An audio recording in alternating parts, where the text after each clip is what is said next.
ఇదే దత్తక్షేత్రము.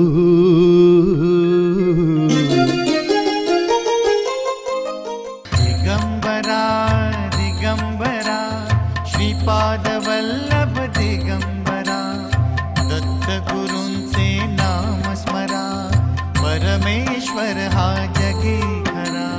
दिगंबरा दिगंबरा श्रीपादवल्लभ दिगंबरा दत्त गुरूंचे नाम स्मरा परमेश्वर हा जगी खरा. दिगंबरा दिगंबरा श्रीपादवल्लभ दिगंबरा दत्त गुरूंचे नाम स्मरा परमेश्वर हा जगी खरा.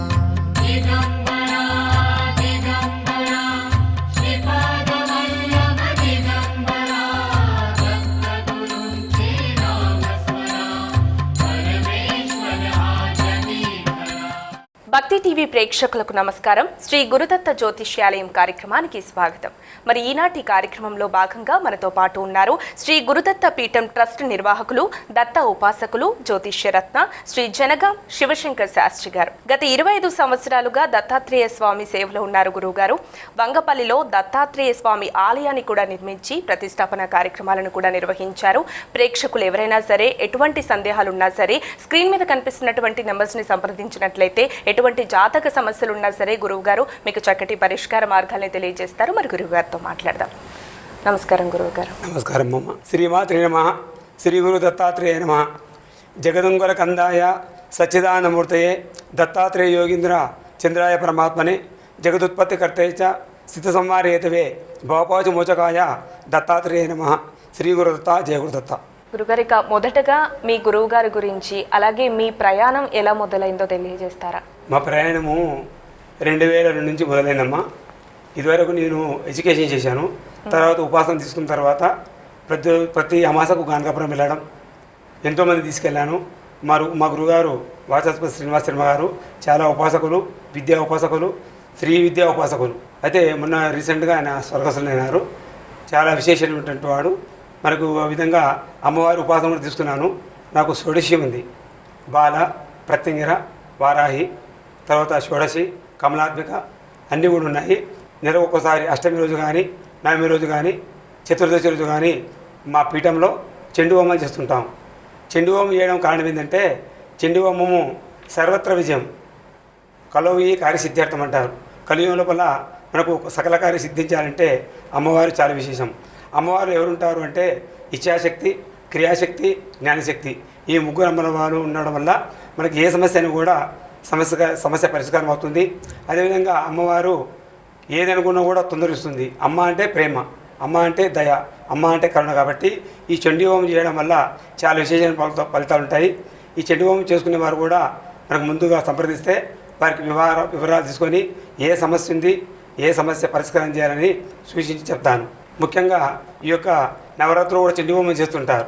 ఈ చేయడం వల్ల అమ్మవారు ఒక్కొక్క రోజు ఒక శక్తి ఉంటుంది, ఒకరోజు ఒక శక్తి ఉంటుంది. కాబట్టి ఆ శక్తిని అనుసరించి మనము నవరాత్రులు చేస్తుంటాము. చండీ హోమం చేయడం వల్ల 9 రోజులు చేయడం వల్ల చాలా విశేషమైనటువంటి ఫలితం లభిస్తుంది. నవచండి 9 అమ్మవారు ఉంటారు. ఆ చండీ హోమం చేయడం వల్ల ఎటువంటి సమస్యను కూడా పరిష్కారం అవుతుంది. ఏ సమస్య పరిష్కారం అవుతుంది ముఖ్యంగా అంటే విద్య, సంతానము, సౌభాగ్యము, కళ్యాణము, ప్రేమ ఇవన్నీ కూడా మనకు సిద్ధిస్తాయి. ఈ విధంగా ముఖ్యంగా ఈ నవరాత్రుల్లో లలితామ్మ చాలా విశేషం. లలితాదేవి పూజ చేయడం వల్ల సకల సౌభాగ్యాలు. ఏ స్త్రీకైనా కూడా ఏముండాలి అంటే సౌభాగ్యం ఉండాలి. సౌభాగ్యం అంటే భర్త యొక్క ఆయుష్, భర్త ప్రేమ, భర్త అనురాగం ఉండాలి. ఈ 3 ఉండాలి. ముఖ్యంగా ఆడవారు కూడా బొట్టు పెట్టుకోవాలి, గాలి చేసుకోవాలి, ఎప్పుడు కూడా నిండుగా ఉండాలి. ఆ విధంగా ఉండడం వల్ల అమ్మ మనల్ని ప్రేమిస్తుంది. ఈ విధంగా నవచండీలో చండీ హోమం చాలా విశేషం ఉంటుంది. ముఖ్యంగా మా గురుగారు కూడా చాలా ఉపాసకులు, చాలా విద్యావంతులు. ఆయన యొక్క అనుగ్రహం చేత ఈరోజు నేను ఇక్కడికి వచ్చాను. స్వామి యొక్క అనుగ్రహం, అమ్మవారి యొక్క అనుగ్రహము, దత్తుని యొక్క కృప నా పైన చాలా ఉంది అనుకుంటాను. ఈ విధంగా చేయడం వల్ల స్వామి యొక్క అనుగ్రహం లభిస్తుందని భావిస్తున్నాను. గురుగారు, విశేషంగా మీరు దత్తాత్రేయ స్వామి ఆలయాన్ని కూడా నిర్మించారు. ప్రతిష్టాపన కార్యక్రమం కూడా జరిగింది. అంటే ఆలయాన్ని నిర్మించాలని ఎప్పుడు అనిపించింది మీకు? ఆలయం నిర్మించాలని 2019లో సంకల్పించామ్మా. 2019లో ఇది వరకు పీఠం పెట్టాను. తర్వాత మాకు సంకల్పం వచ్చింది గుడి కట్టాలని. ఒకరోజు గానగాపురంలో పడుకున్నాను. ఆ రోజు నాకు నిద్ర వచ్చింది. పడుకోగానే నాకు ఒక సన్యాసి రూపంలో ఒక గురువారు వచ్చారు, నా దగ్గరకు వచ్చారు. వచ్చేసి అయ్యా అని ఒక పాదకలు ఇచ్చాడు. ఆ పాదకలు నా దగ్గర ఉన్నప్పటికీ ఆ పాదకలు తీసుకొని అన్నాడు, నీకు దత్తు యొక్క అనుగ్రహం సంపూర్ణంగా ఉంది కాబట్టి మీరు గుడి నిర్మించాలని చెప్పాడు. అని అనుకొని నా దగ్గర రూపాయి కూడా లేదు, ఎటువంటి రూపాయి లేదు, జీరో బ్యాలెన్స్. అయితే నేను సంకల్పించుకొని అమావాస్య రోజు గాంగాపురం వెళ్ళాను. వెళ్ళి గుడిలో 3 రోజులు 3 రాత్రులు పూజ చేయించాను. సంకల్పం తీసుకుని వచ్చాను, స్వామి గారు నీ గుడి నిర్మించాలనుకున్నాను, మీరు మాకు ఏ విధంగా అయినా సహకరించి మనసు అనుకొని ఎంతోమంది భక్తులకు ఫోన్ చేశాను. ప్రతి ఒక్క భక్తుడు నాకు సహకరించాడు. ఈరోజు ఇక్కడ వచ్చినానంటే భగవంతుని యొక్క అనుగ్రహమే. దత్తాత్రేయ అనుగ్రహం లేనిది ఏది కాదు. కాబట్టి కలియుగంలో దత్తాత్రేయుడు, అమ్మవారు, ఆంజనేయుడు చాలా విశేషం అంటారు. కాబట్టి కలియుగంలో చాలామంది భక్తులు కూడా ఇదివరకు దత్తాత్రేయుడు గురించి ఎవరికి తెలియదు, ఓన్లీ బ్రహ్మలకి తెలుసు. దత్తాత్రేయ పూజ చేయడం వల్ల బ్రహ్మదేవుని యొక్క ఆశీర్వాదాలు, విష్ణుమూర్తి ఆశీర్వాదాలు, శివుని ఆశీర్వాదాలు ఉంటాయి. ఈ ముగ్గురు స్వరూపమే దత్తాత్రేయుడు. దత్తాత్రేయుడు చాలా విశేషమైనటువంటి శక్తి సంపన్నుడు. కాబట్టి ఎవరైతే ఆరాధిస్తారో అటువంటి వారికి దత్తాత్రేయుడు ఏవైనా సరే సంతానం కానీ, విద్య కానీ, విదేశయోగం కానీ, సర్వత్ర కార్యం కూడా సిద్ధిస్తాడు. మా గురుగారు జాతకం చూసి నువ్వు దత్తా ఉపాసన చేయాలని చెప్పాడు. కాబట్టి 2007 నుంచి దత్తాత్రేయ ఉపాసనని ఆరాధించాను. ఈరోజు వంగపల్లిలో దత్తాత్రేయ గుడి నిర్మాణం జరిగింది. ఎంతోమంది భక్తులు సహకరించారు. సిమెంట్ ఇచ్చారు, ఇసుక ఇచ్చారు, వస్తు రూపంలో ఇచ్చారు, ధన రూపంలో ఇచ్చారు, ఎన్నో రూపంలో సహకారం చేశారు. కాబట్టి అందరికీ కూడా దత్తాత్రేయ యొక్క అనుగ్రహం లభిస్తుంది. ఎవరైతే దానం చేయాలనుకుంటారో తప్పకుండా దానం చేయడం వల్ల ఏమవుతుందంటే వంశము, గోత్రము వృద్ధి అవుతుంది. ఎంత 10 రూపాయలు సంపాదించినా 1 రూపాయి దానం చేయాలంటారు. ఈ విధంగా కలియుగంలో దానం చేయడం వల్ల మన గోత్ర వంశము వృద్ధి అవుతుందని చెప్పి ఆ యొక్క గురు చేతుల్లో రాశారు. గురుగారిక మీ ఆధ్వర్యంలో ఎటువంటి హోమాది కార్యక్రమాలు నిర్వహిస్తూ ఉంటారు? ప్రతిరోజు కూడా నిత్య కార్యం చేస్తుంటాను. మా వివాహం చేస్తుంటాను, తర్వాత గృహప్రవేశాలు చేస్తుంటాను. ప్రతిరోజు ఖాళీగా ఉన్నాను. ముహూర్తం రోజు తప్పకుండా ఉంటాను. నాతో పాటు ఒక 50 మంది బ్రాహ్మణులమ్మ నా సిటీలో అందరూ నన్ను గుర్తుపడతారు. ఆ యొక్క శంకర శాస్త్రి అంటే అందరూ గుర్తుపడతారు. ప్రతి ఒక్కరు కూడా పనులు చెప్తుంటాను. ఇదంతా కూడా దైవ సంకల్పమే, మన సంకల్పం కాదు. ఆ యొక్క దేవుడి యొక్క అనుగ్రహం కాబట్టి ఆయన సంకల్పం వల్ల ఇక్కడికి రావడం కూడా స్వామి యొక్క అనుగ్రహమే. ఆ స్వామి యొక్క ఆశీస్సులు అనుకున్నాయి కాబట్టి ఇక్కడ కూర్చున్నాం. గురుగారిక దత్తాత్రేయ స్వామి ఆలయాన్ని చాలా విశేషంగా నిర్మించారు. మరి ఆలయంలో ఎటువంటి కార్యక్రమాలు నిర్వహిస్తున్నారు? ఆలయంలో కార్యక్రమాలు ప్రతిరోజు కూడా దేవతార్చన, ప్రతి పౌర్ణమికి అభిషేకం, ప్రతి పుణ్యమి రోజు హోమము, ఇవన్నీ కూడా నిర్వహిస్తున్నాము. రాబోయే రోజుల్లో అదొక పుణ్యక్షేత్రంగా ఈ యొక్క తెలంగాణ గానగాపురం అని వంగపల్లి దగ్గర మనము నిర్మాణం జరిగింది. అయితే ఈ కార్యక్రమంలో దేవతార్చన, ప్రతిరోజు కూడా దేవతార్చన ఉంటుంది. అదేవిధంగా నిత్యార్చన, అదేవిధంగా గోత్రనామాలతో వారి పేరు రాంచుకొని వారికి కూడా వారి పేరు మీద అభిషేకం హోమం చేస్తాము. పుణ్యం రోజున, పౌర్ణమి రోజున స్వామివారికి అభిషేకము, విశేషము హోమము, అన్నదానం అనుకుంటున్నాము. కాబట్టి ప్రజలు సహకరిస్తే అదొక ప్రతిరోజు కూడా అన్నదానానికి సహకరిస్తే ప్రతిరోజు కూడా అన్నదానం చేస్తాము. ఇది ఒక గుడి తెలంగాణలో విశేషమైన గుడి అనుకోవాలి. అటువంటి గుడి ఎక్కడ లేదు తెలంగాణలో గానగాపురము ఎలా ఉందంటే కిటికీలు చూడాలి. గానగాపురంలో కూడా కిటికీలు చూడాలి, వేరే దేవతల దగ్గరికి వెళ్ళి చూడాలి. కానీ అక్కడ అలా ఉండదు, ఓన్లీ కిటికీ చూడాలి. ఇక్కడ కూడా అదేవిధంగా ప్రాసెస్ పెట్టాము. కాబట్టి అందరూ దర్శించుకోవాలి. మున్ముందు రాబోయే రోజుల్లో గోసేవ, గోశాల, అదేవిధంగా వేద పాఠశాల పెట్టాలని అనుకుంటున్నాం. గురుగారిక జాతక వీక్షణ కోసం చాలా మంది ఎదురు చూస్తూ ఉంటారు. జ్యోతిష్యం తెలియజేయాలి అంటే అడగాలి, మా ప్రాబ్లమ్స్ ఏంటి, మా సమస్యలు ఏంటి తెలుసుకోవాలి అని చెప్పి చాలా మందికి ఉంటుంది, చాలా సమస్యలు ఉంటాయి. అయినప్పటికీ కొన్నిసార్లు కొంతమందికి డేట్ ఆఫ్ బర్త్ లేకపోవడం, టైమ్ ఆఫ్ బర్త్ లేకపోవడం ఇలాంటివి ఉంటూ ఉంటాయి. అంటే date of birth, time of birth compulsory జాతక వీక్షణకు? జ్యోతిష్యం అంటే ముఖ్యంగా place of birth, time of birth 3 ఉండాలమ్మా. అవి లేని వారికి జ్యోతిష్యం ఉండదు. ఓన్లీ నామము, వ్యవహార నామం మీద జ్యోతిష్యం ఉంటుంది. ఉదాహరణకు శిరీష అనుకోండి, ఉత్తరాభాద నక్షత్రం, మీనరాశి, ఆ విధంగా చెప్పగలుగుతాం. అదేవిధంగా date of birth, time of birth, place of birth 3 ఉంటే వారి యొక్క లగ్నము, వారి యొక్క నక్షత్రము, నక్షత్ర రాశాధిపతి, పాదము అని కూడా మనకు వివరంగా చెప్పవచ్చు. గురుగారిక జాతక పరంగా కానీ, వాస్తుపరంగా కానీ ఎటువంటి సమస్యలు ఉన్నా సరే మిమ్మల్ని కలవాలనుకుంటే ఎక్కడ సంప్రదించవచ్చు? మా యొక్క పీఠం వచ్చేసి పద్మనాభంలో ఉంది.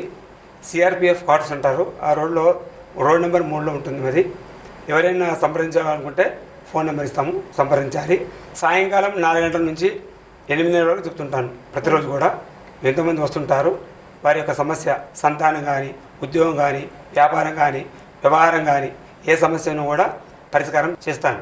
ఎటువంటి హోమాలు నిర్వహిస్తూ ఉంటారు? నవగ్రహ హోమాలు, మృత్యుంజయ హోమాలు, ఆయుష్ హోమము, తర్వాత చండీ హోమాలు, రకరకాల హోమాలు సమస్యను బట్టి ఆ యొక్క మనము హోమం చేస్తుంటాం.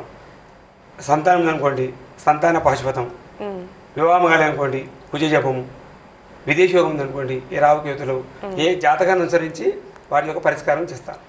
మన అంటే ఈ మధ్య కాలంలో ఎక్కువగా వింటున్న సమస్య పెళ్లిళ్ళు త్వరగా కుదరట్లేదు, వివాహం లేటుగా జరుగుతుంది అని చెప్పేసి చాలా మంది పెళ్లి దగ్గర నుంచి చేసుకోవడం ఒకటే రీజన్ అమ్మా ఈ రోజుల్లో. ఎందుకంటే ముఖ్యంగా పెళ్లి చేస్తే వెనకటి రోజుల్లో మంచి కుటుంబం మంచి ఫ్యామిలీని చూసేది. ఇప్పుడు ఏం చేస్తున్నారు అంటే ఇప్పుడు అమ్మాయి వచ్చేసి 30 years అయితే అబ్బాయి వచ్చేసి 32 years, అంటే 32 years ఉంటున్నారు. అది చాలా సమస్య. ముఖ్యంగా ఆయన చేసుకోవడం వల్ల ఏమవుతుందంటే పెళ్లి చేసుకోవడం వల్ల సంతానం కూడా కాదు, సమస్యలు అనేకం ఉంటాయి.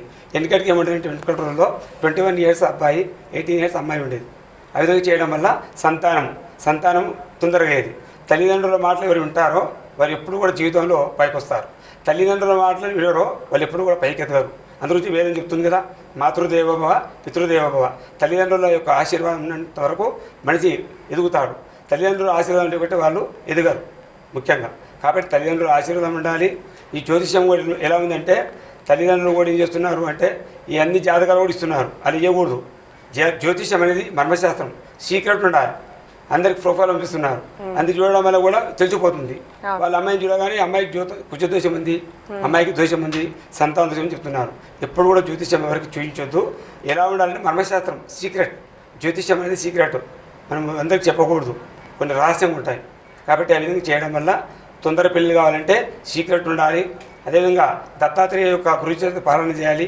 సుబ్రహ్మణ్య స్వామి గుడికి వెళ్ళాలి 7 వారాలు. అదేవిధంగా మనకు కాత్యాయని వ్రతం ఉంటుంది, ఆ వ్రతం చేసుకోవాలి.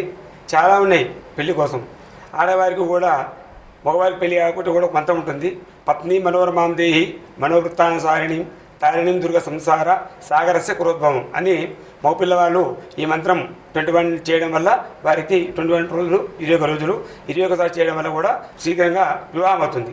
ఆడపిల్ల వాళ్ళు కూడా పెళ్లి కావాలంటే విదేహి దేవి కళ్యాణం, విదేహి విపులం శృవం, రూపం దేహి జయం దేహి యశోదేహి దిశోజి అనే మంత్రాన్ని 21 days అంటే 21 రోజులు 21 సార్లు ఇంటి ముందర దేవుని దగ్గర ఫోటో దగ్గర కూర్చొని దీపారాధన చేసి చేయడం వల్ల కూడా వివాహాలు అవుతాయి. ముఖ్యంగా జ్యోతిష్యం కాదు, మనసు కూడా ప్రధానం.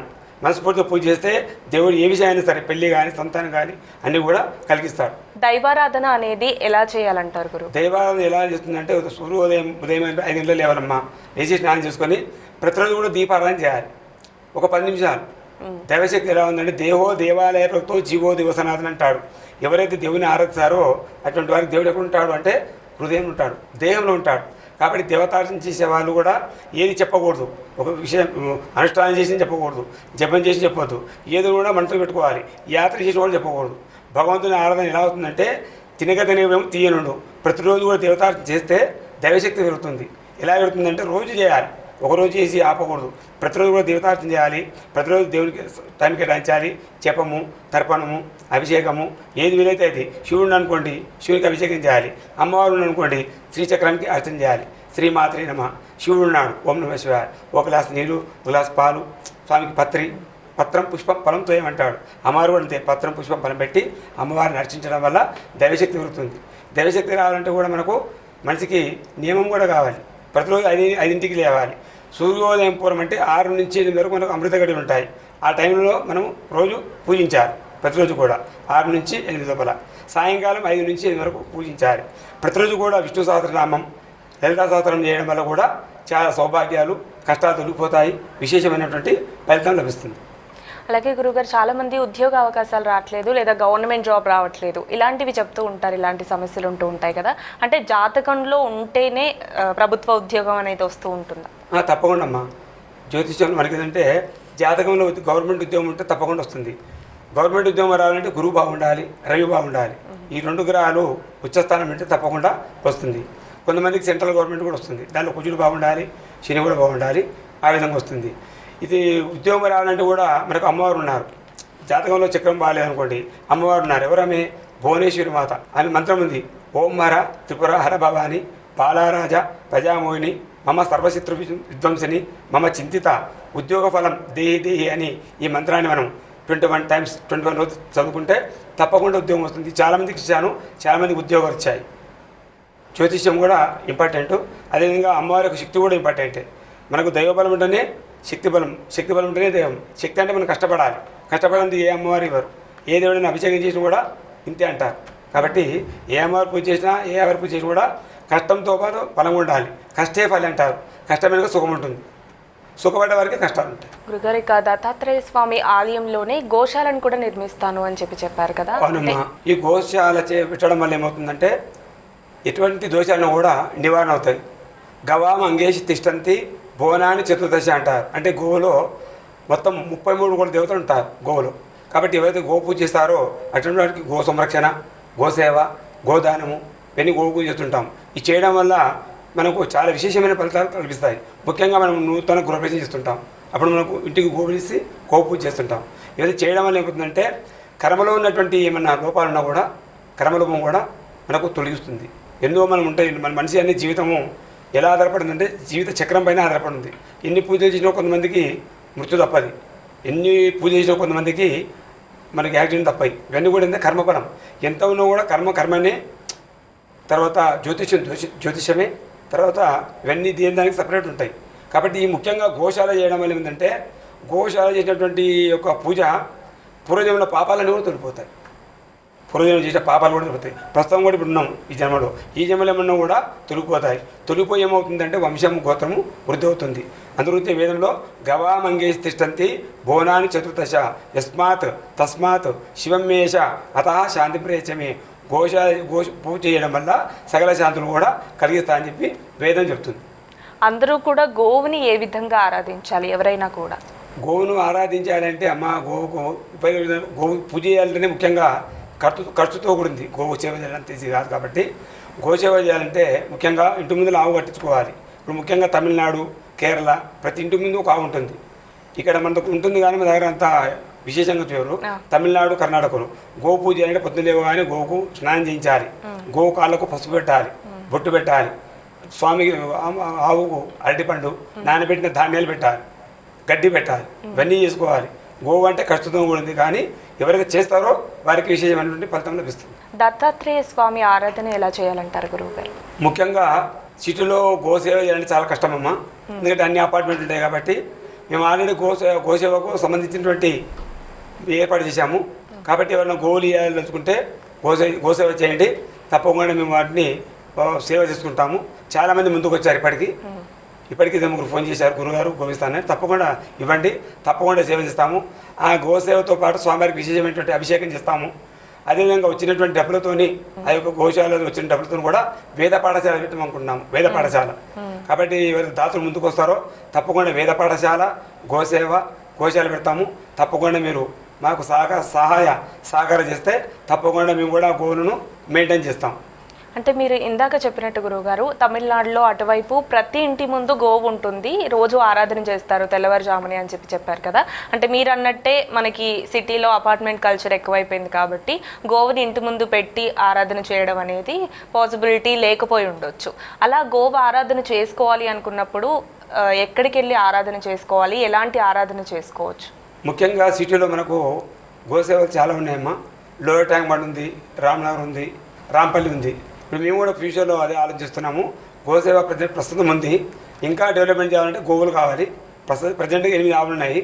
ఇంకా కూడా చాలామంది ముందుకు వస్తే తప్పకుండా గోసేవ చాలా పెద్దగా చేస్తాము. ఫ్యూచర్లో తెలంగాణలో విశేషమైనటువంటి గోశాల ఒక 300 నుంచి 400 గోవులు పెట్టాలనుకుంటున్నాము. ఎవరైతే దాతలు ముందుకు వస్తారో తప్పకుండా గోసేవ చేస్తాము. అదేవిధంగా తెలంగాణలో గానకాపురం గుడి ఉంది కదా, తెలంగాణ వంగపల్లి దత్తాత్రేయ గుడి కూడా, అది కూడా ఫ్యూచర్ రాబోయే రోజుల్లో చాలా విశేషమైనటువంటి ఫలితం లభిస్తుందని అనుకుంటున్నాము. అటువంటి గుడి ఎక్కడ మన తెలంగాణలో లేదు. ఆ విశేషం గుడి కట్టడం ఎందుకంటే చాలామంది కూడా భక్తులు వెళ్తుంటారు. గానకాపురం ఎంతో ఖర్చుతో కూడింది. 300 కిలోమీటర్లు వెళ్ళాలి. అక్కడ వెళ్ళిన తర్వాత దేవుడు దర్శనం ఇవ్వడు. వెళ్ళినటువంటి వాళ్ళు చాలా బాధపడుతున్నారు. కాబట్టి ఆ బాధపడకుండా ఉండాలని చెప్పి సంకల్పంతోనే ఈ గుడి నిర్మించారు. కాబట్టి ప్రతి పుణ్యం రోజు అభిషేకము, హోమం చేసేసి వారి గోత్ర పేరు మీద అభిషేకం చేసి స్వామి యొక్క కృపకు పాత్రలు ఉంచేటట్లు చేస్తాం. గురుగారి మనం చూస్తే జాతకాల్లో చిన్న చిన్న సమస్యలు అనేవి ప్రతి ఒక్కరికి ఉంటూ ఉంటాయి కదా. ముఖ్యంగా ఎటువంటి సమస్యలు ఉన్నవారు గో ఆరాధన చేయాలి? గో ఆరాధన చేయాలంటే ముఖ్యంగా సంతాన నిర్వహణ చేయాలమ్మా. సంతాన నిర్వహణ చేస్తే గో వల్ల మనకు ప్రతిఫలం లభిస్తుంది. వాళ్ళు గోసేవ చేయాలి. తర్వాత ఇంకేంటంటే చేసిన పాపాలు పోవడానికి కొన్ని ఉంటాయి. చాలామందికి కష్టాలు ఉంటాయి. ఆ కష్టాలు తొలగడానికి గోసేవ చేయాలి. ఎంతోమంది కష్టపడుతుంటారు, వాళ్ళకు డెవలప్మెంట్ ఉండదు, అటువంటి వారు గోసేవ చేయాలి. ఇప్పుడు ఉదాహరణ మా సార్ గారు ఉన్నారు, వారికి చాలా పరిస్థితి కొంచెం దారుణంగా అయిపోయింది. నేను చెప్పాను, సార్ గారు మీరు ఏం చేయకండి, గోసేవ పెట్టండి, 2 గోలు పెట్టుకోండి, పెట్టుకున్న తర్వాత మీకు తప్పకుండా తిరిగి వృద్ధి అవుతారని చెప్పాను. ఆయన యొక్క నా మాట మీద గోలు పెట్టాడు, డెవలప్మెంట్ అయ్యాడు, మన పూర్వం వచ్చింది. అంటే గోవులున్న శక్తి ఏంటంటే ఎటువంటి కర్మఫలమును కూడా తొలగిస్తుంది. గోసేవ చేయడం వల్ల విశేషమైన ఫలితం లభిస్తుంది. కాబట్టి ఏ కార్యక్రమం కూడా తప్పకుండా గోవు ఉంటుంది. శుభకార్యాలకు గృహప్రవేశం కానీ, ఏమంటారు వివాహ తర్వాత ప్రతిష్ట కానీ పెళ్ళి కూడా గోవును ఆరాధన చేయడం వల్ల సకల దేవతా స్వరూపమే గోవు. అన్ని దేవతా స్వరూపము గోవు అంటారు. గోవును ఆరాధిస్తే అన్ని దేవతలు కూడా మనకు శుభాలు కలిగిస్తారు. అదమ్మా. గురుగారు, అదేవిధంగా దత్తాత్రేయ స్వామి ఆరాధన ఏ విధంగా చేయాలి? దత్తాత్రేయ ఆరాధన అనేది చాలా కఠినంతో ఉంటుందమ్మా. అయితే దత్తాత్రేయ ఉపాసన చేసేవాళ్ళు సప్తాహం ఉంటుంది, 7 రోజులు సప్తాహం. బుధవారం స్టార్ట్ చేస్తే గురువారం అయిపోవాలి. కొంతమంది గురువారం స్టార్ట్ చేస్తుంటారు, బుధవారం కూడా పాలన చేస్తుంటారు. చేసిన తర్వాత 7 రోజులు పాలన చేసి బ్రాహ్మణుడికి ఎలుపు ధోతి, ఎల్లో కలర్ ధోతి, శనగలు, కిలంబాబు, మామిడి పండ్లు, తాంబూలం కూడా బ్రాహ్మణుడికి యథాశక్తి ఇచ్చి ఆ పాలన చేస్తే దైవశక్తి పెరుగుతుంది. నెలకు 2 సార్లు కానీ, సంవత్సరంలో 12 సార్లు కానీ చేయడం వల్ల కూడా గురు దత్తాత్రేయ స్వామి అనుగ్రహం లభిస్తుంది. మా శిష్యులకు చాలామంది చూశాను, ఎంతోమందికి సంతానం కాని వారు కూడా, ఆయన సంతానము పుత్ర సంతానం లేదు, జ్యోతిషంలో ఆయన సంతానం లేదు, ఓన్లీ స్త్రీ సంతానం మాత్రం ఉంది. అటువంటి వారికి ఏం చేశానంటే ప్రతి పుణ్యం రోజు వెళ్ళాలని చెప్పాను. 12 పుణ్యాలు వెళ్ళాడు. ఆయనకు దత్తాత్రేయ ఒక అంశతో పుట్టాడు. ఉత్తరాషాఢ నక్షత్రము మొదటి పాదం పుట్టాడు. ఆయన పేరు కూడా శ్రీపాద శ్రీవల్లభ అని పెట్టాను, నేనే పెట్టాను. భగవంతునికి అనుగ్రహం, ఆయనకు సంతానం లేదు. చూడండి, జ్యోతిషంలో మనకు సంతానం లేనప్పుడు ఏ విధంగా దైవశక్తి కలుగుతుందంటే ఇదే ముఖ్యంగా. కాబట్టి ఏదున్నా కూడా దైవాధీనం జగస్తరం అంటారు. ప్రతిరోజు కూడా మనం దేవునాధీనం ఉంటాం. మనం ఈరోజు ఏం చేస్తున్నాం కూడా దేవుడు చూస్తుంటాడు, ఏ పని చేసినా కూడా దేవుడు వీక్షిస్తుంటాడు. ప్రతి పని కూడా మంచి పని చేయాలి. ప్రతి పని గోసేవ చేసినా, పూజ చేసినా, దానం చేసినా మనసు అనేది నిమ్మలంగా ఉండాలి. అదేవిధంగా ప్రశాంతత ఉండాలి. ఎవరికి హాని చేయకూడదు, ఎటువంటి కీడు చేయకూడదు. ఏ పూజ చేసినా కూడా మనసు ప్రధానం. కాబట్టి ఎవరైతే గోసేవ చేస్తారో అటువంటి వారికి సకల శుభాలు కలుగుతాయని చెప్పి వేదం చూపిస్తుంది. ఇక గురువుగారు చెప్పిన విధంగా జాతకపరంగా కానీ వాస్తుపరంగా కానీ ఎటువంటి సమస్యలున్నా సరే గురువుగారిని సంప్రదించినట్లయితే మీ సమస్యలకు చక్కటి పరిష్కార మార్గాలను తెలియజేస్తారు. ఇక మరిన్ని సందేహాలున్నా, వివరాలు తెలుసుకోవాలనుకున్నా కూడా స్క్రీన్ మీద కనిపిస్తున్నటువంటి వ్యక్తిగత నంబర్స్కి కాల్ చేసినట్లయితే కనుక మీకు మరిన్ని వివరాలను తెలియజేస్తారు. మీ సమస్యకు చక్కటి పరిష్కార మార్గం కూడా లభిస్తుంది. గురుగారు, ఈనాటి కార్యక్రమంలో భాగంగా చాలా మంచి విషయాలు తెలియజేస్తూనే ప్రేక్షకుల సందేహాలకు కూడా చక్కటి పరిష్కార మార్గాలు తెలియజేశారు. ధన్యవాదాలు. జయ గురుదత్త, శ్రీ గురుదత్త. సర్వే జనా సుఖినో భవంతు, సర్వే సుజన సుఖినో భవంతు. శ్రీ గురుదత్త, జయ గురుదత్త. మరి వీక్షించారుగా, ఇది వాటి శ్రీ గురుదత్త జ్యోతిష్యాలయం కార్యక్రమం. మరో కార్యక్రమంతో మళ్ళీ కలుద్దాం. అంతవరకు సెలవు. నమస్కారం. दिगंबरा दिगंबरा श्रीपाद वल्लभ दिगंबरा दत्त गुरूंचे नाम स्मरा परमेश्वर हा जगी खरा. दिगंबरा दिगंबरा श्रीपाद वल्लभ दिगंबरा दत्त गुरूंचे नाम स्मरा परमेश्वर हा जगी खरा. दिगंबरा दिगंबरा श्रीपाद वल्लभ दिगंबरा दत्त गुरूंचे नाम स्मरा परमेश्वर हा जगी खरा. दिगंबरा दिगंबरा श्रीपाद वल्लभ दिगंबरा दत्त गुरूंचे नाम स्मरा परमेश्वर हा जगी खरा. శ్రీ గురుదత్త జ్యోతిష్యాలయం దత్త ఉపాసకులు జ్యోతిష్యరత్న శ్రీ జనగాం శివశంకర శాస్త్రి శ్రీ గురుదత్త పీఠం నిర్వాహకులు. అడ్రస్ పద్మారావు నగర్, సికింద్రాబాద్, హైదరాబాద్. సంప్రదించండి 9866857485 9381254373.